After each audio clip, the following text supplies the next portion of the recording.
Greetings everyone, welcome back to my channel story time. इस channel पर daily मैं आपसे मिलती हूँ मोटिवेशनल स्टोरीज के साथ। आई होप आपको मेरी स्टोरीज अच्छी लगती होंगी। आज भी आपसे मिली हूँ एक नई इंटरेस्टिंग मोटिवेशनल स्टोरी के साथ जिसका टाइटल है आज्ञा का पालन। चलिए शुरू करते हैं अपनी आज की स्टोरी। एक बार एक लड़का अपनी माँ के साथ अकेला रहता था। उसकी माँ उससे बहुत प्यार करती थी और उसको अकेला कहीं पर भी जाने नहीं देती थी।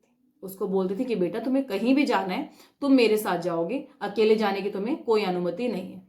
लड़का बार बार सोचता पता नहीं क्यों मम्मी मुझे बाहर नहीं जाने देती। एक दिन उसको मौका मिला।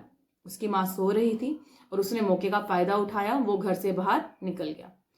जब वो घर से बाहर निकला एक खुले मैदान में जाकर खेलने लगा। खेलते खेलते उस लड़के को प्यास लगी। जब प्यास लगी तो वो एक नदी के किनारे गया, अकेला ही, और आगे निकल गया काफी दूर तक। पानी पीने लगा।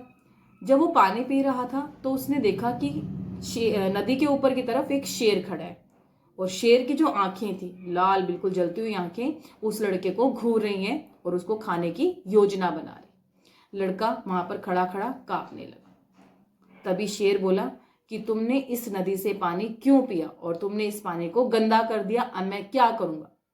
तो लड़का बोला कांपते हुए कि नहीं, मैंने इस पानी को गंदा नहीं किया, मैंने तो बस थोड़ा सा पानी पिया। तो शेर बोला नहीं, तुमने जो मेरी नदी का पानी था ये गंदा कर दिया। अब जो लड़का था उसके बस में कोई बात नहीं थी। वो कांपे जा रहा, खड़ा हुआ कि अब मैं क्या करूं।